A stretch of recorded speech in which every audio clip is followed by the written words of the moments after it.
good, YouTube? So 2K27, man, it completely changed the badge system this year. I'm telling you right now, there are a couple things in this system that could completely change how you make your build. And I'm not just talking about new badges. We have badge tokens, fuse and reaction badges, badge loadouts, and there are actually ways to push badges beyond the level in the build that you would normally get, like +1s and +2s. But there's a couple things that could be very easily misunderstood. Don't mess this up. For example, earning a badge token doesn't necessarily mean you can use it anywhere. A fuse badge does not work the same as a reaction badge. And if you set up your synergy wrong, you could be boosting a badge for half the game that barely even helps you. So in this video, I'm trying to break down exactly how this new system works, what you need to pay attention to when making your first build, and some of the mistakes I think people are going to make. I'm not going deeply into the individual new badges because I'm making a separate video specifically breaking down all those new badges.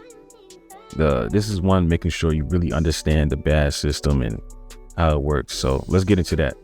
So first, let's get the basic stuff out the way.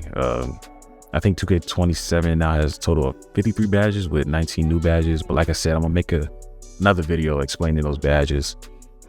The most important thing for this video is how everything is organized. Of course, this year is 6 badge categories: shooting, finishing, playmaking, defense, rebounding, and physicals. Yes, physicals is a new category this year.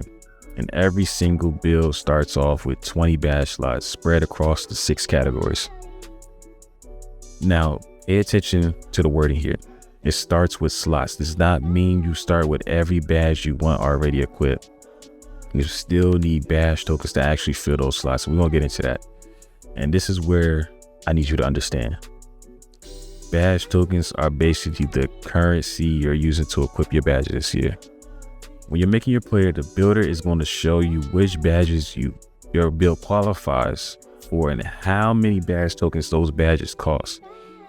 This is something I really want you to pay attention to when you're making your build, because the cost of the badge can actually change depending on your build. Your position matters, the height, the attributes, the physical setup. So like you might get more for, say you're making a 6'8" small forward versus 6'8" power forward, or a 6'8" center. I think you can make 6'8" center. Don't quote me on that.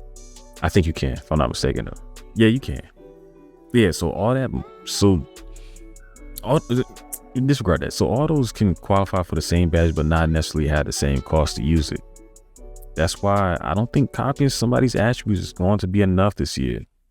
Let's say you see somebody's build and they tell you get the rating because it unlocks this badge. Cool, but what's the badge token cost? What's the other badge you're trying to equip? How many slots do you have in that category?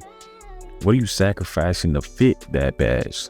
Those are questions we really didn't have to think about the same way as before. So, and here's a mistake that I already know some people are going to make.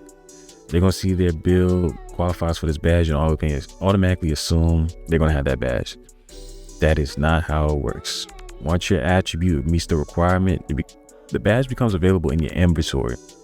But then you still have to spend your badge tokens to actually equip it in the badge slot. So there's basically 2 questions. Number 1, can my build unlock this badge? And 2, can I afford to fit this badge in my setup? Those are not the same questions. And when everybody starts posting day 1 builds, that's something I would definitely be checking before you copy anything. Now let's talk about earning the tokens.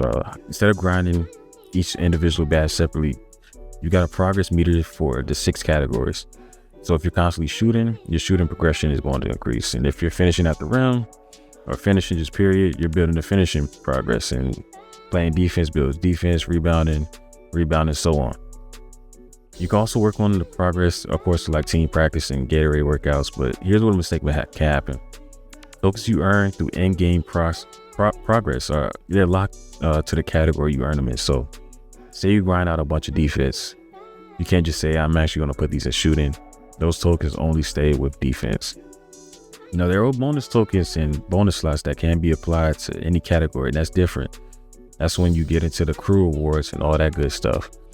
Those give you more freedom, but the regular in-game progress is tied to a category. So I would already be thinking about this when you decide to make the kind of build you're going to make. If you're thinking about making a pure lock, naturally you're gonna progress more in those areas and so on. Of course, like every year with certain stuff. So now, luckily 2K, it didn't completely lock us into every decision. You can reassign those badge tokens. So let's say you spend tokens on the badge because everyone thinks it's going to be amazing. Use it for a couple of games. So like say you want to use one of the new badges, be like, it shall not hit for nothing. So you can say like, you can put those tokens back and then move them around another badge. So obviously they're category locked tokens. You're still working within that category, but you're not stuck with the exact badge you originally picked for that slot. And that's usually because I think the first few weeks 2K is going to be testing stuff. So like what's actually good, what's overrated, what activates constantly, what works in reg, what works better in pro-am. I mean, not pro-am, the part. So we're eventually going to find all that out. Now let's talk about the synergy. This is what everybody needs to really understand. Synergy is basically the system that allows your badge to go beyond like those limitations. Of course, we had the +1s and +2 and all that good stuff. And then, so I think this year is 12 of them that's going to give a +1 badge boost, and then 4 that's going to get a +2 badge boost. The synergy, it basically splits it into 2 sides. You got the fuse and reaction. And please do not look at these like they're the same, because they're absolutely not. Let's start with the fuse. When you put a badge in the fuse slot, that badge basically receives a +1 or a +2 for the entire game. So it's like last year. Not after you activate it, not in the second half, after you get takeovers, in the entire game. It boosts it all game. So if you got a gold badge, you get a +1, the badge basically goes to Hall of Fame. So synergy, it basically, that fuse synergy, it basically just a +1 and +2. Now, so basically, there is no way you can get legend badges without using the +1 or +2 slot. So the max you can get is Hall of Fame until you use one of those slots. Now, fuse isn't just giving you a higher badge level. It's basically helping out your entire badge setup. So say you have a badge that usually takes normally takes a decent amount of badge tokens to fit into your setup. You put that badge into your fuse slot, now fuse is handling that badge, and those tokens are freed up for you to spend somewhere else. So instead of thinking, what badge do I want to boost, you might want to start thinking, what badge gives me the most value in this fuse slot? Maybe it's one of your most expensive badges. Maybe it's a badge that you know you're going to be using constantly. Or maybe moving that badge into the fuse slot makes you completely change what else you can afford in your loadout. This is where I think is really good for build makers. I think it's really good for where build makers going to separate themselves from everyone else, because they're going to be people only look at, oh, let's make this badge. This makes my badge +2, or this makes my badge +1. You know, people looking at the whole setting, so like, if I fuse this badge and get the boost and I free up these tokens, they allow me to equip these 2 other badges. That's completely different level of build optimization. So yeah, it's big, man. It's gonna take some locking in for a little while, so people won't be in that builder for a while. Now this brings us to another mistake that people might make. Don't just throw a fuse on the badge because the badge sounds good. Use it on something that actually matters to you, how you play. And we're going to get into this, why that matters. Using a point guard and you're there's one particular playmaking badge that activating basically every possession, that could be way more valuable than boosting something they use every 4 games. If you're on the back end, you might want to look at something you activate constantly while playing defense, or spotting up, those kind of things. Even though you might not use something you're going to use a lot, you need value from those fuse slots. And remember, because fuse also frees badge tokens, the best fuse choice might not always be simply your best badge. It could be the badge that gives you the best combination of badge boosts, token savings, and constantly activating. That's something I'm definitely gonna be testing once I have the game. Once it's out on Wednesday. Now let's get into reaction badges. This is where those fuse badges. This is where it gets interesting. The reaction badge is basically paired with the fuse badge, but unlike fuse, your reaction badge does not automatically get the boost for the entire game. This is probably the easiest part of synergy to misunderstand. Your fuse badge has to be activated a set number of times during the game. Once you hit that requirement, your paired reaction badge triggers. And when it triggers, it gets the same +1 or +2 boost as the fuse badge, fuse slot for the rest of the game. So think of it like this: your fuse is the engine, your reaction is your reaction is the reward for getting that engine going. Here's mistake number 3. People are going to create these crazy looking fuse and reaction combinations, but they're not thinking about how often their fuse badge actually activates. So let's say you connect the reaction badge to a fuse badge that almost never activates for you. What happens? You just spend a huge part of the game without your reaction boost. So you're not even getting no value out of that reaction slot. Maybe you don't trigger it until late, or like the game's already been like over with. Depending on how you play, you might not get value from that reaction at all. So you need to think backwards. Don't start with reaction badge. Do I want boost? Start with like what fuse badge can I activate constantly?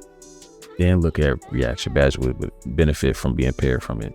That's the combination that you need to be interested in.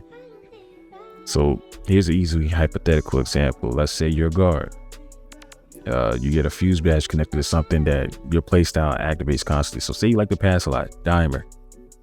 You're doing that action over and over again every offensive possession. Now you reach the reaction requirement pretty early. So like say you want to play lane steals and want to get what's the badge name? Interceptor. Say you don't get a lot of lane steals, but you need that for helping out in the corner. Boom, you get 5. I don't know the requirements for dimer, but whatever the requirement is for dimer, boom, now your reaction badge lights up. Now you get interceptor, whatever level it is, +1. So that's activated for the whole game now. That's value. But if you fuse it on something like situation, but you put your fuse badge on like situational, like kind of thing, like getting rebounds, rebounding badge or something like that. That's stupid because you're not gonna get much rebounds as a point guard. So it's gonna take forever for that fuse badge to come up or not use at all. So I think the meta is eventually gonna become what fuse badge activates the fastest for each role, and then what reaction badge gives you the biggest payoff once that fuse requirement is met. That's gonna be one of the biggest things I'm watching for after launch. And here's another small thing I want to clear, because I already seen it confusing people. When 2K says +1 and +2 synergy, we're talking about the badge. It didn't just, I get +2 3-point or +2 block. I seen, even though common people not gonna think that, but you feel me? Some people, I'm starting seeing that. So you don't get that. It's just boosting the badge beyond this level. So yeah, don't confuse those with cap breakers or any regular attributes. It's just badges. Another thing is to pay attention to where your synergy comes from. You earn synergy, those synergy badges through like seasons, the build specialization, crew progress, and rep. But here's the catch. It's like last year, those +1s and +2s, they expire when the season ends. So it's only a select few. I forget exactly the number, but yeah, you can lose those junks after the season ends. Like, you don't lose the ones from the build specialization and crew and rep and all those. Those are permanent, of course. But when those season ones end, when the season ends, you do lose some of those. So yeah, that can change. That will completely change how your badge setup looks like at the new season starts. So yeah, most synergy slots, they're interchangeable across the 3 categories, but yeah, the build specialization synergy is different. those awards you're looking to is they're earned. So like the defensive specialization, basically like last year is what I'm basically trying to say. It's like the defensive specialization and all that good stuff. Same thing. It's locked to that category. But yeah, man. Last thing I think is just the loadouts. You got badge loadouts, so you can have one for like, say you playing against, or I don't play much park, or like, but you can have a park loadout, or say like you're a center and you're like, or a power forward. So like I'll probably have, since I'm a power forward, I have one loadout for like, say I'm playing against an inside big versus like a popper. I'm mainly like a popper. I'll change that loadout up. Certain oh my goodness, certain stuff like that. So yeah, man, of course, like rebirth and stuff like badge tokens, I think you'll get most of those back depending on like what rebirth stage you're at. I'll put a screenshot of that so you can see all that. And yeah, the biggest mistake you can have building your build this year is really just looking at the attributes. It's kind of like the same build as last year, but for the attribute wise at least. But it's more thought that goes into it. So you need to think about those badge token costs and your 20 badge slots and which categories like you need to focus on your build. Like just focus on what you're going to naturally progress in and like what tokens are category locked in which areas and the fuses, and you feel me? It's just focus, just lock in. That's better words, lock in. Don't just build something and don't pay attention to that. So before you spend your VC on day one, here's what I'll do. Figure out your actual role first. If you're making a point guard, build around what you need to do as a point guard. If you're making a lock, build it around defense. Don't try to do no extra stuff because you're going to be cooked. If you're back end, same thing. Defense, need some rebounding. Boxing out is important. And then, of course, a little bit of shooting and all those. So overall, I think this system has potential to create a lot of more build variety this year. Not because of just more badges, but because two people can have similar attributes and still end up using their badge system completely different. So you can move your tokens around. You can make different loadouts. Use fuses to boost the badge for the entire game. And, you know, it's a lot of stuff. So there's going to be a lot of different combinations, I feel like, this year. So it gets, I think early when the game drops, it gets people to test out these systems. You feel me? And see what they try to do. So if like I said earlier, I'm going to make another video going over the new badges individually really quick, what they do and which ones I think are going to matter the most. So if you want to see that, make sure you sub down in the comments. Let me know what you think going to be the most broken part of the game. Is it badge tokens, the fuse badges, reaction badges, or the fact that you can push a certain badge all the way up to legend like last year, and how it's not in the builder like off rip. So yeah, man, drop a like if you think this helped you understand the system. Subscribe if you new, and I'll catch you on the next one, man. Catch y'all. This is the